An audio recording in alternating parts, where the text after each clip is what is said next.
آپ کو معلوم ہے جب الحزن یعنی غم کی وادی کیا ہے اور آپ صلی اللہ علیہ وسلم نے اس کے بارے میں کیا فرمایا ہے؟ تو آج کی اس ویڈیو میں ہم جانیں گے کہ جب الحزن کے بارے میں آپ صلی اللہ علیہ وسلم نے کیا فرمایا ہے۔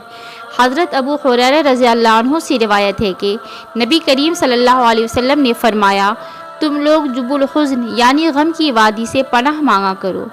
صحابہ نے عرض کی، جب الحزن کیا ہے؟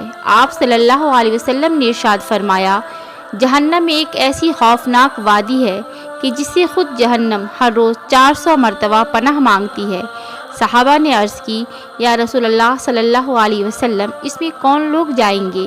حضور صلی اللہ علیہ وسلم نے فرمایا، وہ بڑے عبادت گزار یا وہ زیادہ قرآن پڑھنے والے جو لوگوں کو دکھانے کے لیے اچھے اعمال کرتے ہیں، یعنی جو لوگ بظاہر بڑے دیندار اور عابد یا قاری اور عالم ہوں گے مگر دراصل وہ لوگوں کو دکھانے کے لیے دیندار ہوں گے، ایسے ریاکار عبادت گزار اس غم کی وادی میں ڈالے جائیں گے۔ اللہ سے دعا ہے کہ اللہ ہم سب کو جب الحزن سے حفاظت فرمائے، آمین۔ السلام علیکم ورحمۃ اللہ وبرکاتہ۔